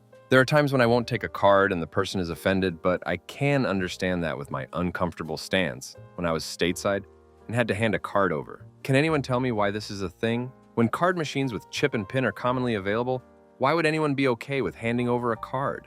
Especially when everything under 100 and here, a certain amount, needs no verification. Story 14. I don't know about the dumbest ever in front of me, but it's a moment so iconic, we've adapted it into our vocabulary. We had a new gal who started work on the recommendation of a veteran server, like 9 years at this place. And she came with experience, but to this day, not a single soul currently working there could tell you any of her food work history. This only came to light because we had to fire her over a series of mishaps that consistently screamed, "Use your second brain cells and this could be avoided," culminating in the biscuit incident. She shoved a whole biscuit into the toaster, conveyor belt style, which of course got stuck, and none of us knew about it until the bread station nearly caught fire from the flames coming out of the poor machine. When anybody lights any sort of flame in the building or asks for an absolutely insane mod sub, you'll usually hear, "Damn it, biscuit," from the kitchen. Story 15. Just had a coworker fired for serving a minor alcohol. When she told her she got the wrong drink, the server chastised the girl and said, "Next time you should be more specific when ordering." When our visiting district manager was made aware, he asked the server if she thought carding the girl would be a good idea for a cocktail. She said, "Mwah." I could see how she might not look 21, and I was told the guy I replaced at my current job got fired for passing out at the PS system and blowing their vape in the ice machine to avoid being caught smoking by management. Story 16. You might not believe me, but it's a true story. Super short. The same that happened to OP's coworker happened to me. Table gave me their card. I slide it in my apron. Some time passes and I start to freak out. Same thing. My coworkers start helping me finding truff out our very small restaurant. Anyways, when I finally faced the customer, which by the way was super understanding and I was thankful for that, when reaching out to her purse to get another card, her card was there, laying in her purse. And we all were like, "Beauty after some thought process. It must have slipped in her purse while I grabbed her check-in card to put it in my apron. Since then, whatever card a customer gives me, I put a name on it and give it to the hostess to safekeep. Story 17. This girl I worked with was feeling a little under the weather, but instead of calling in sick, came into work. She took a double dose of NyQuil to feel better. First big mistake. And of course it made her super sleepy, so she went to one of the booths to take a nap. At 5 p.m. in her own section. One of the hostesses found her snoring in the booth when she tried to seat it. There were 4 guests with her. The server was so passed out, her legs were splayed out and the uniform was a short dress. She was wearing a thong. Story 18. It's me. Hi, I'm the problem, aka dumb coworker. So, I too am a bit ditzy. I love my job, but my brain doesn't love me. Today a customer asked for rye, and I almost wrote it down before he said he didn't drink and actually wanted coffee. I didn't catch the fact he was joking. I was also once asked about where we got our fish, and answered the sea. Not even ironically, I was brain dead after a long shift and wasn't even thinking. I'd like to say I'm getting better, but that'd be like saying the sky is green. Story 19. One time I was new at a place and was pretty sure they didn't take American Express, but wanted to double check before I told someone no. I asked the busser who was there longer than me, but younger, so about 15, 16. He didn't know either, so I sent him to go ask the manager. And he comes back and says, yeah, they take it. So I swipe the card, and as soon as I do, he says, we just don't take Discover and Amex. I was like, Amex, American Express. Come on now. I still remember it because they were like getting on people about it, but I was new, so I wanted to do a good job. Story 20. I've worked at a couple diners where the initiation was, can you get all the hot water out of the coffee machine? It holds like 20 gallons and we need to dump it out every day. Or our cappuccino machine is out of steam. Hands them a trash bag. Can you go to the Starbucks next door and ask for a bag of steam? Literally felt so mean, especially when my manager was the one starting it. And with the coffee machine thing, he would shut off the restaurant's water to make the person think they succeeded getting the water out of the coffee machine until the reveal of, haha, you're just stupid. Story 21. That would be me. Was cashing out a table while also getting a to-go ready. I handed the bags off to the Uber Eats guy, and then my nightmare came true when I couldn't find my tables card. Eventually had to fess up, and they of course were not happy. Got their info in case we found it, but it was all we could do. About half an hour later, we get a call from a guy whose Uber order came with a debit card in the bag. My coworkers covered things while I drove over to get it from this guy's house. I still feel ridiculous for that one. Story 22. One time my manager asked a young server to stick a fork in an outlet to see if it was working, jokingly, and I had to stop her from doing it. Another time someone asked me if the braised leek dip was oniony, and I said no. Story 23. Worked at a seafood place. Guest with a kid maybe 7 or 8 years old asks for sushi with no wasabi for him. Server forgets to ring in no wasabi. Poor kid is choking on it. They flag their server and ask her for water. At this point, they're pretty chill about the mistake. They just want some water for their kid. Server leaves and doesn't come back with water, so they flag her down again. And she acts like it's the first time they've asked her and still doesn't come back with water. They flagged down a manager. Kid is all red and runny nose at this point. Server was fired that day. Story 24. So this one place I worked at, some guy running from the cops managed to scale out building. IDK what in the video game physics he was existing in, but it happened. Anyway, so some fugitive is hiding on our roof when a bunch of cops and fire trucks show up. Some detective is talking to my manager in the back. When she goes back up front to do whatever detectives do, my manager climbs up on the roof to see what's going on. The detective lady was pissed. They eventually got the guy down, but we were dead that afternoon and our boss wouldn't let us go home. Story 25. Many years ago when I still worked in kitchens, a server was giving another cook crap. Just friendly banter. You must be so pissed because your junk is so small. This ducking genius came over to Expo and pulled his junk out. Does this look small to you? Story 26. Worked in a call center that was rather quiet for a call center. You could hear people taking calls, but with everyone in their own cube, it was more like a murmur than anything, meaning anything unusual sounding could be heard by everyone. Dude went to lunch, bought a 6-pack of beer, sat at his desk, logged in to take calls, and in the middle of a call popped the top on a beer and started drinking it. His entire team heard the beer open. He was escorted out not long after that. Story 27. It was me. It was my first time working at a breakfast-centric restaurant, and a guest ordered country scrambled eggs. I bring out her plate with scrambled eggs. She says these aren't C's. I say yes, they're scrambled. She says they aren't, so I order a fresh round of eggs. Nope, still not C's. Folks, it took 3 rounds before she told me C's has meant fresh cracked eggs, not liquid eggs. Real eggs that are pre-blended. Story 28. A coworker panicking about how to ring in a rum and coke because he was in the weeds and forgot to ring it in. No other server knew what they drink was until he came and asked me at the bar how to ring in a rum and coke. And I'm like, a rum and coke? And he just shamefully walks away. Story 29. My restaurant does weekly features, and one of my guests was eating a meal from that menu. I saw that my coworker was talking to him, so after he was done, I asked him if they needed anything. He said, no, I was just asking him what he was eating because it looked good. He's supposed to know what the features are, and if he doesn't know, he's certainly not supposed to make the guests aware of that. Story 30. I was on service bar and had a server ring and a Bud Light bottle and a Guinness draft. I poured the Guinness and popped the Bud and set them on the pass. She comes up and asks me, which one's the Bud Light? Dude, it's one of the most heavily advertised brands in the US, especially at the time, maybe 2010. Also, a ducking says Bud Light directly on it. Story 31, I put onions OTS on a ticket and came back to an entree loaded with onions on it. When I asked why they didn't put it on the side, he goes, "Oh, I thought you meant to put it lots and forgot the L Story 32. Kid worked as a busser/food runner for us for 2 years. He was very good at his job and a pleasure to work with. He leaves on good terms and comes back a year later. For some reason, they offer him bartending shifts. We knew he was green as goose crap, but one day he was behind the bar and turned to ask me if we had high chairs. Mother Ducker, you've worked here before? Story 33. I worked at a well-known chain restaurant where we had lobster as a seasonal special.